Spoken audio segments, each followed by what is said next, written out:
Is it because of, oh, it's because of the EQ here. That's the reason.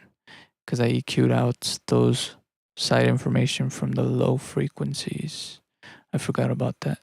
So if the sound has low frequencies, it's still going to have some of that on both sides because it's in mono. That's right. That's right. That's right. So it sounds like it's far, but then it comes close and it's in your face, and then it goes to the side, to the side, to the side, side, side, side, side, side, side, side, side, side. Side, side, side, side, side, side, side, side, side, side. I can just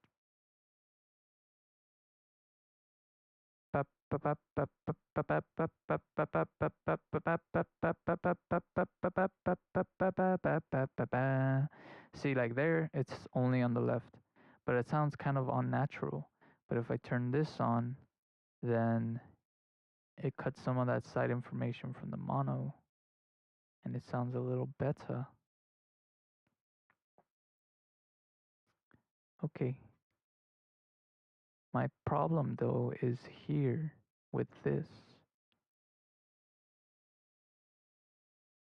That is my problem.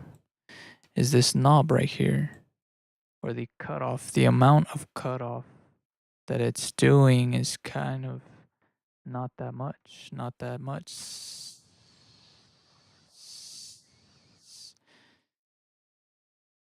I guess that's fine. Yeah, I guess that's fine. Here we go, saving it again, bro. Oh, no, never mind. Make sure everything's good. File, save preset as. Yes. File, save preset as.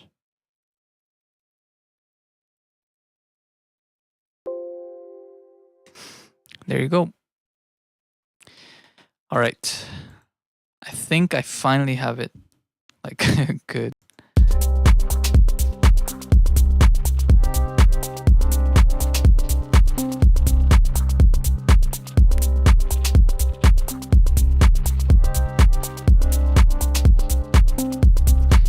Look, I can add. I'm gonna add a random sound here.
Boom, ba-dum, boom, boom, boom, boom, ba-dum, ba-dum, boom, boom, bam, boom, ba-dum, da, dum, dum, dum, dum. All right, I'm gonna add GMS.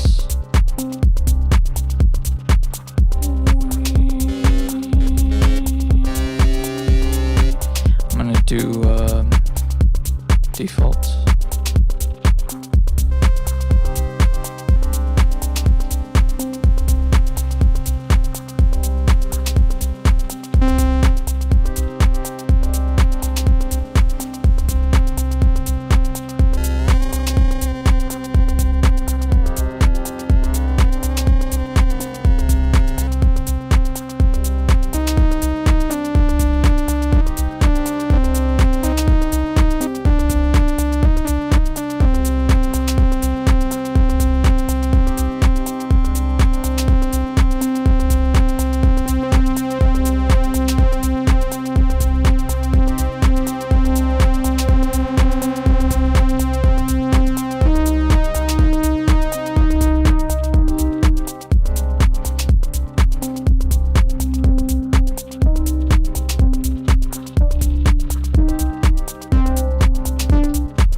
it would be good to use that.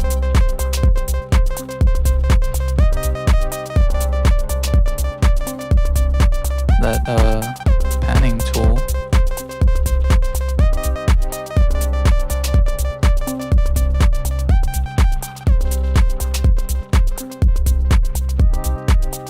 See how it sounds like it's far?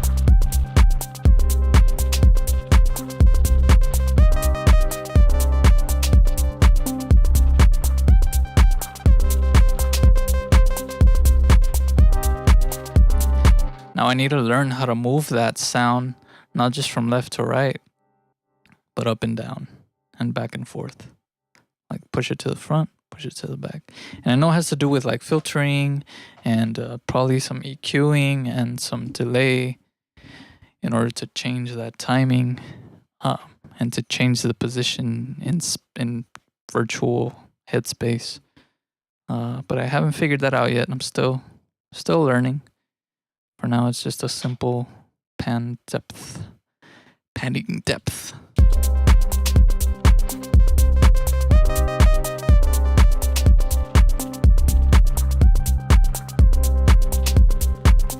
I guess technically I could push it farther back if I use more filtering.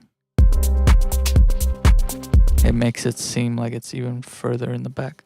Like maybe keeping it at the same volume that it is here, but then just filtering it more so that it sounds like it's going further to the back of your head, you know?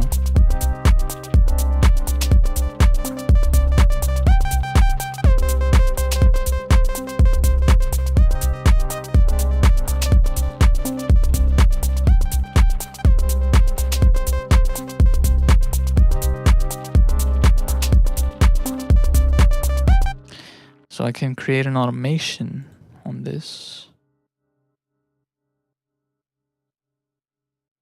On this chord, actually, now that I think about it, I forgot I did automation on this chord. I wonder if it updates my pan depth settings. It probably doesn't, so I have to update it from the one that I had just saved. I'm just gonna go into presets and load it up.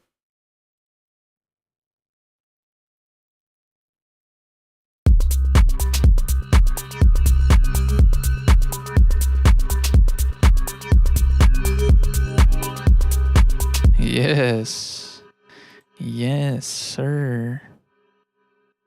That sounds a lot better.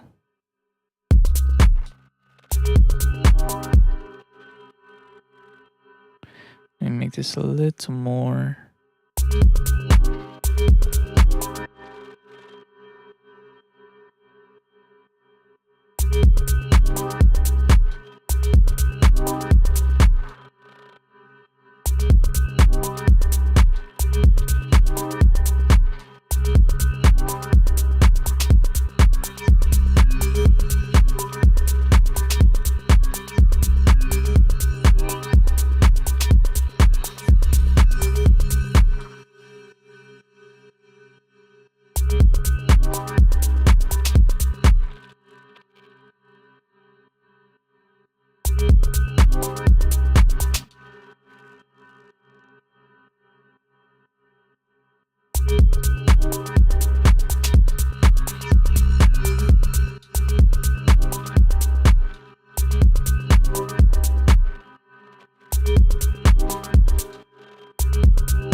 Hallelujah.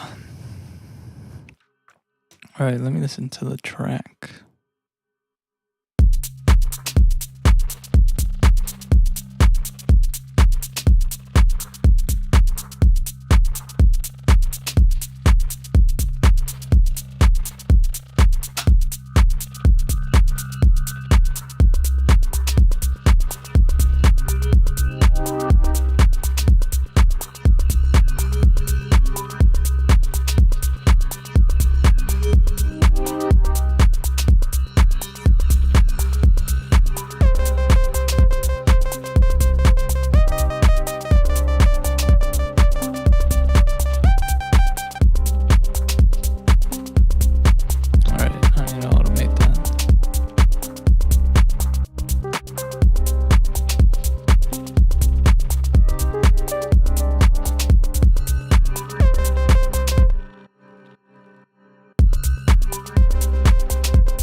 Yeah, it's because I started working on I started working on making my own patcher plugin for panning, like a really specific panning plugin.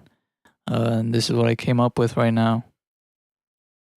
Um, so yeah, that's what most of the video was me trying to figure out how to create this specific thing that I wanted done, which is a panning knob that automates the panning, the volume, and a cutoff, and then it splits the left and right, and it splits the mid and side. So yeah, it's a really nice little knob plugin that I made just now. And it's going to be really useful for my workflow because had been looking for something like this for the longest time, and I was like, I know I can just make it in Patcher. It's just going to take me a little bit to figure it out, but I finally got it down.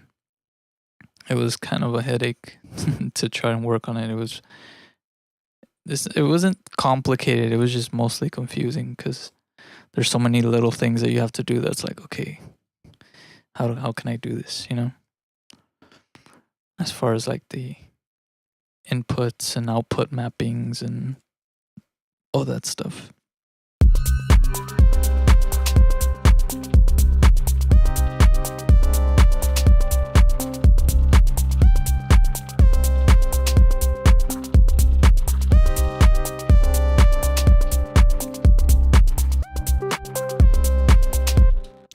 I like that.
would be nice.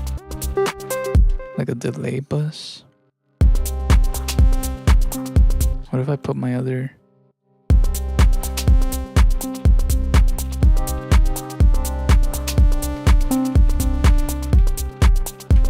What if I put my other plugin in here?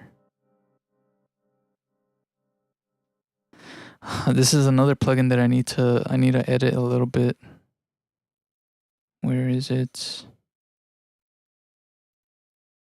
Delay dimension 333, baby. Boom. This is my other plugin that I made. This is another plugin I need to edit the... I need to do a split left-right audio. This one's a little crazier. Yeah, I need to do a split left-right. It's okay.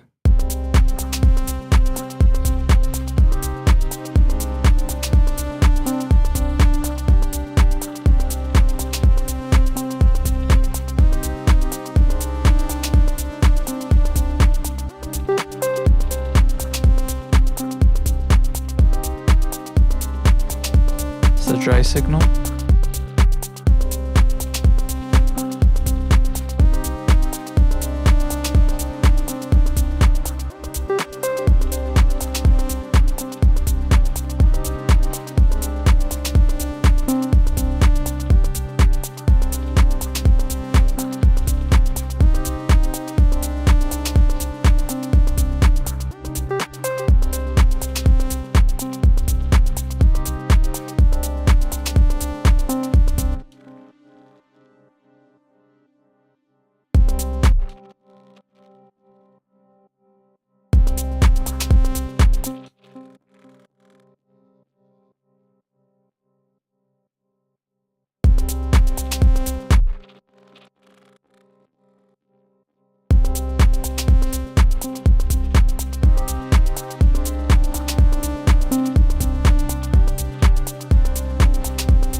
Damn, that's nice.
Thank you.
All right, one more playthrough and then I'm gonna jump off of here.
Yeah, sounds good. Right here, I kind of want to invert this. Make unique. I'm just gonna change the positioning.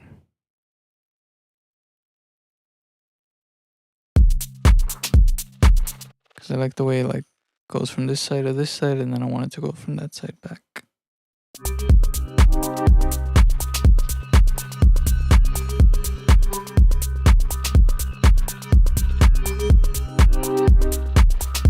Yes, there you go. There you go. I'm gonna save. I'm gonna open up one of my other projects that I worked on. I think it was the last stream prior to this one. It's called something about explorations, musical explorations or something like that. It's the title of that video. But I worked on this song.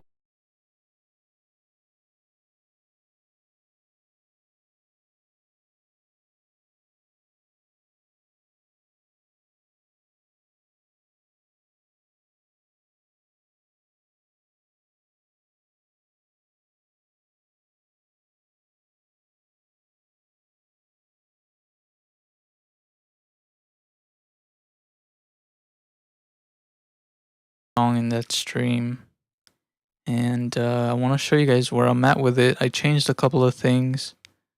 It still needs a lot of work, but this is where I'm currently at with this project. So let me show you real quick what it sounds like.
Yeah, it has a way different vibe.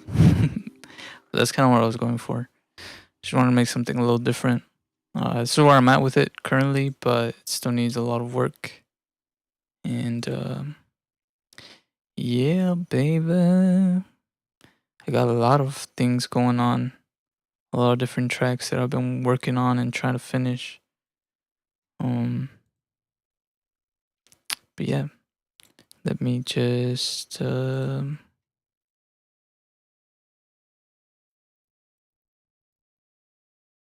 pop, pop, pop. Okay, okay, friends. Well, there you go. There you have it. There is my video today, my live stream. Um, it was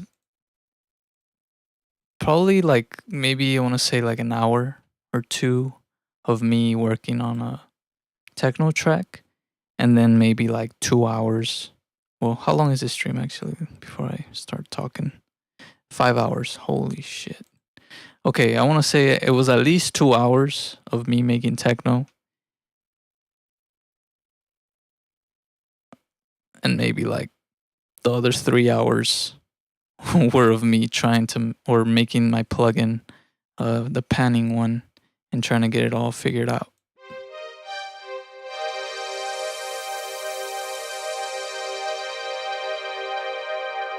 I'm gonna show you guys what it does real quick right before I go.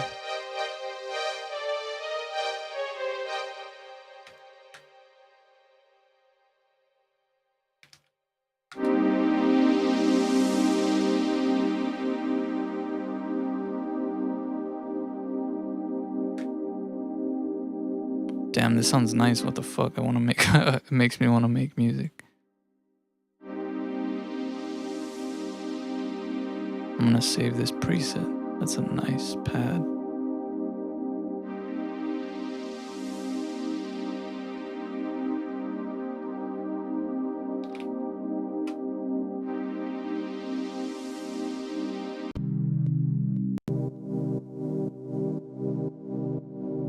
Where'd it go?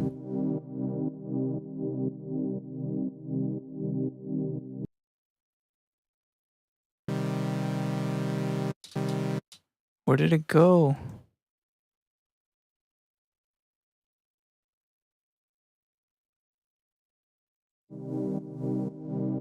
Yeah, GMS is amazing.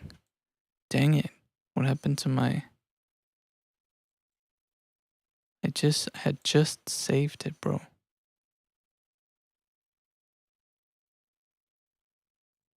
It's okay, I know which pad it was, but...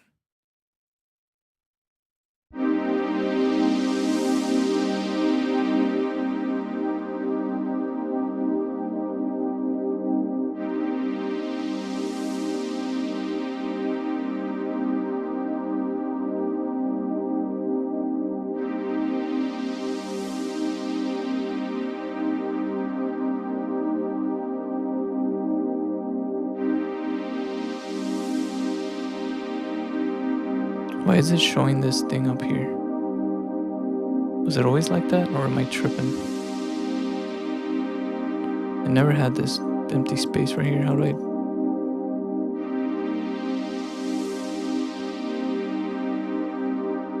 How do I collapse this? Oh, there. Like, that sounds so nice, bro. My god. Okay, I'm gonna link it, show you guys what my plugin does.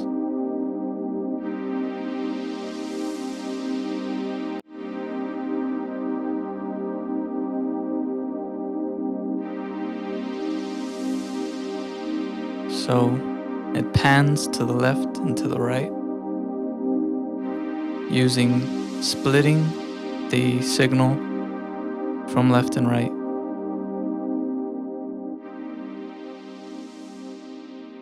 And it does cut off, filtering, low pass, or is it high pass?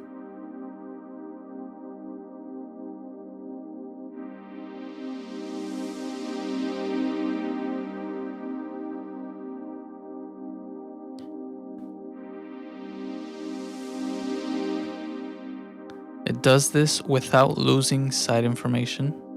Because again, in FL Studio, the pan knobs do different things. This pan knob is true panning, the one in the channel rack. This one will split the signal left and right. The, the pan knob here in the mixer merges the left into the right or the right into the left. And what that means is it makes it mono. It makes the side, it makes the left or the right more mono. So it centers it more. So this is more like a balance knob.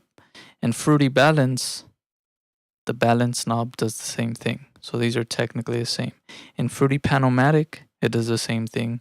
In Fruity Stereo Enhancer, it does the same thing. I think even in the delay, it does the same thing. It merges it. Instead of splitting left and right, it merges the signal. So it makes the left mono or the right mono. And sometimes you don't want that. And I started realizing that because I was like, why is it that when I mix my music and I try to do panning on it, it sounds bad? You know, I was like, how is it that like all these other tracks that I listen to, like their panning is so nice, you can feel the space, you can feel the sounds moving. But when I try to do panning in FL, why does it sound so bad? And then so I did some digging, I did some research, and I came to find out that yeah, most of the panning knobs found here, especially in the mixer, like you would think this is panning left and right, but it's not, it's merging. It is panning left and right, but it's also merging. And if you want to do true panning, like you have to bust out the stereo separation uh, plugin, stereo shaper, and then it has this preset where you can split the mid and the side, or the left and the right, and you can do a bunch of other little like things like left, right, right, invert left, invert right, etc. But yeah, it's weird. It's weird that FL Studio would. I mean, I think a lot of DAWs do that, and it can be useful. Say, for example, if you have too much stereo information in one side than the other, then you can do the balance. So you can pan this left or right to try to merge those signals to balance them out. That's why it's called a balance, a fruity balance or fruity or like a balance panning, um, which is here in Fruity Balance. That's what this one is, the balance. It's merging either the right into the left or the left into the right. And so it makes it mono. And I didn't want that, right? So what I did is I created this plugin which has this stereo shaper where I'm splitting the signal in left and right. And then I added a volume control, which is lowering the volume the further away it gets and increasing the volume back to its normal level that you had it at when it's right at the center. Not by a lot, just by a little bit, but just so that it has a more realistic feeling to the space. So for example, when you pan it all the way to the left, it sounds like it's actually far away. And I'm gonna do like an A and B comparison between like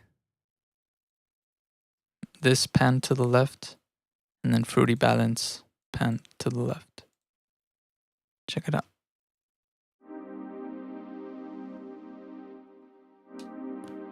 If you're wearing headphones, you'll be able to hear it a lot better because you'll be able to hear the stereo information. But check it out.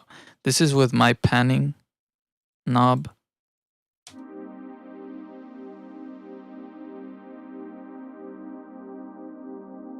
You can hear it on the left, right? And then this is with the Fruity Balance. You can hear it on the left, but it sounds just like stagnant and weird. You know, it feels off. Like in your head, it feels off. I'm just gonna go back and forth so you guys can feel the difference.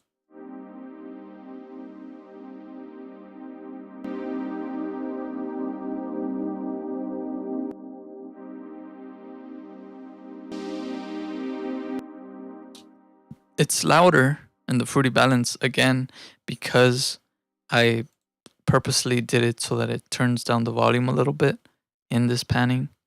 I also did it to where on the site information I cut off the site information for the sub region because that makes it more realistic as well. And in the mids I just left it alone, but that's important. That's why there's still like, even though it's turned all the way to the left, there's still some information coming in through on the right side, but that's because it's that lower signal coming through. Now, if I were to put an EQ on this and completely cut out that sub region, then you'll hear it a little bit better too. Let me turn it on.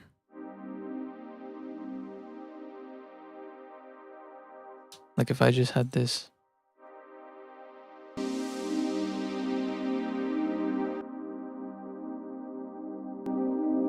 You see how much more realistic it feels on my plugin?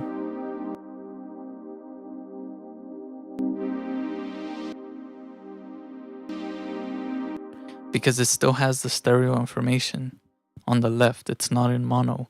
When you put the Fruity Balance, it's in mono. Now, if I take this off, turn my plugin off, and then I use the left on the mixer, it's the same thing.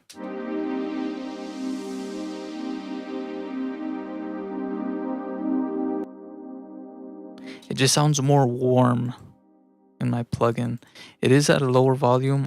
You can change it if you want. It's right here, volume control, output mapping. I can change the volume of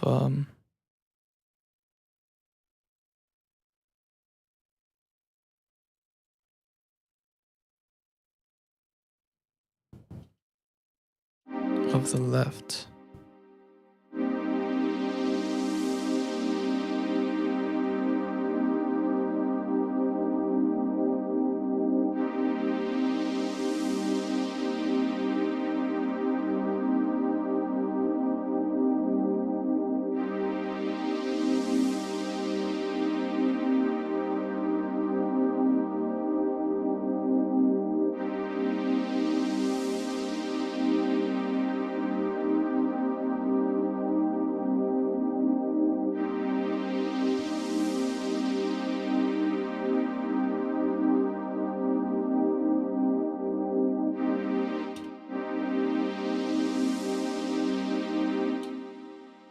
Wait a minute, why isn't it moving it now?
What the fuck? Why isn't it?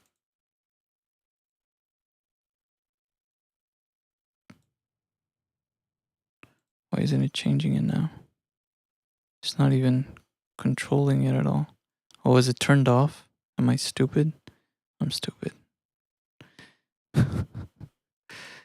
My bad. Of course, Edward. Let's see, I'm just gonna put it up. Maybe that way. I don't want to lower the volume too much, I just realized. Turn it on.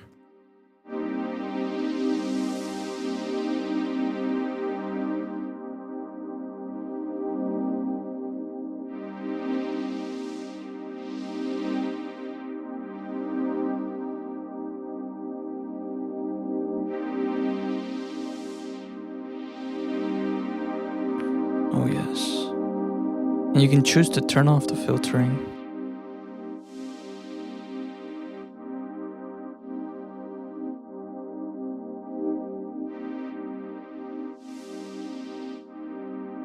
I'd rather have it on. It's very subtle, but it gives that effect of space.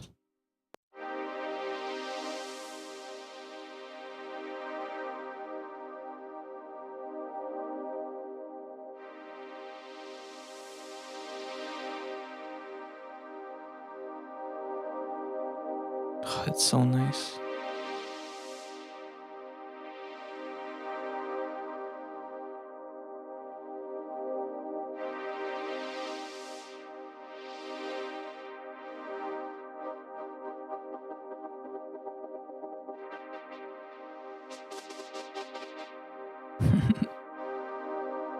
But there you have it, baby. That's my plugin right there. Save presets.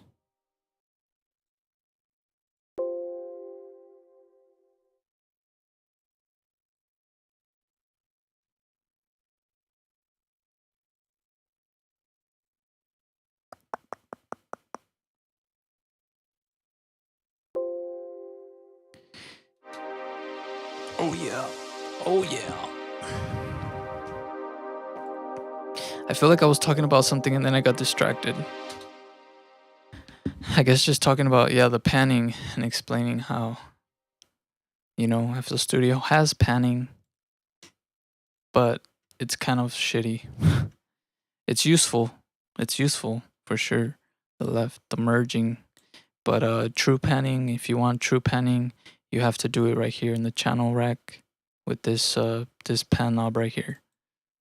So this gets fed into the plugin. So say for example, I turn off the reverb, the echo, the high pass filter.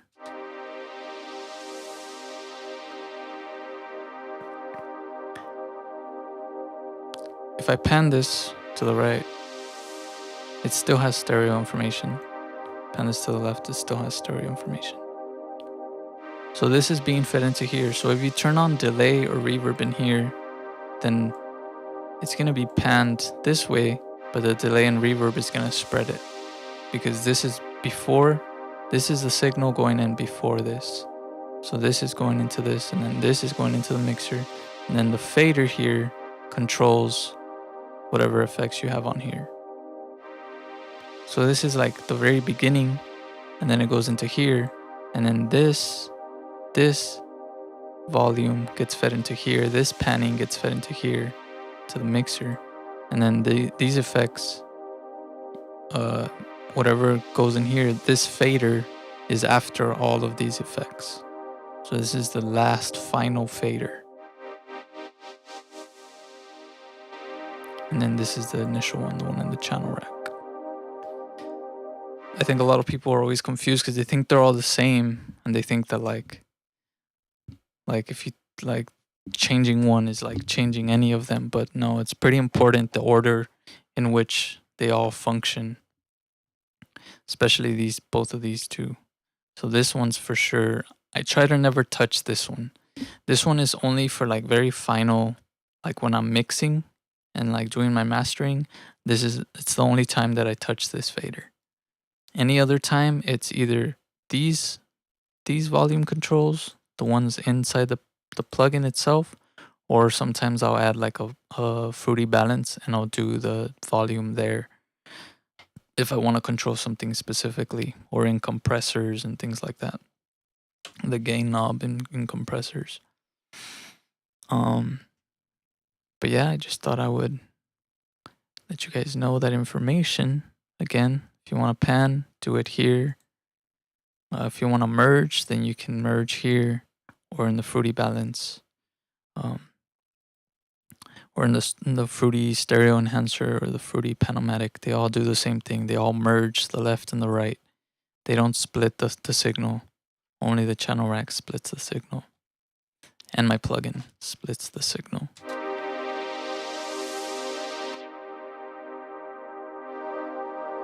I will have this up on my Gumroad. Once I end this stream, I'm gonna upload it, take a little picture of this so I can put it as a cover picture. And then I'm eventually gonna make a little short video demonstrating like what this does more, like describing it more in depth, and then putting it like to some tests so that you guys can see. And then same thing with my delay plugin, which I can do something with right now too.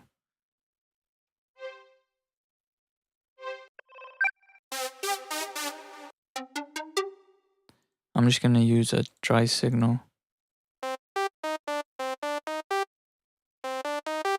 just for demonstration purposes.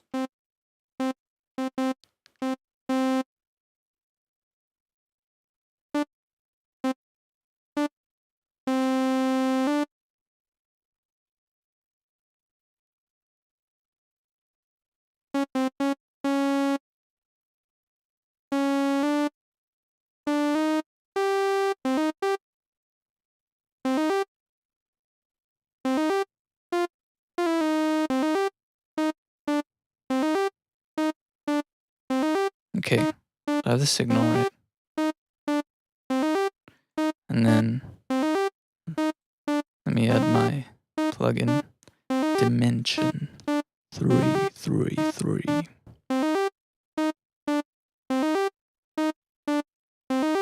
Let me turn it on.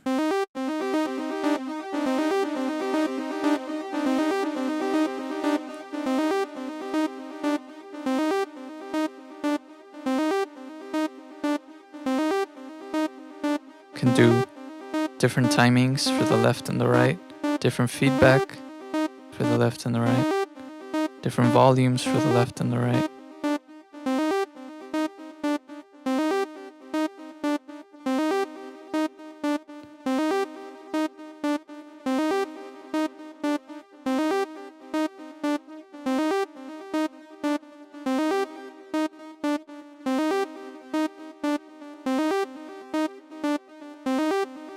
I can do reverse delay.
And this is just frequency shifting, very subtle, but it changes the pitch of the delays. And this is reversing the left, reversing the right.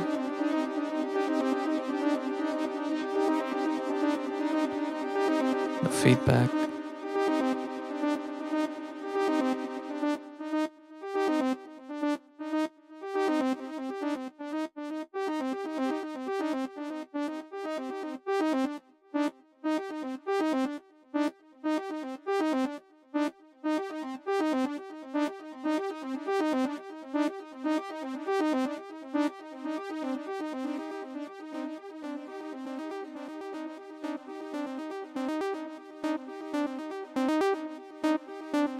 and then paired with like any reverb of your choice, it's amazing.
Yeah,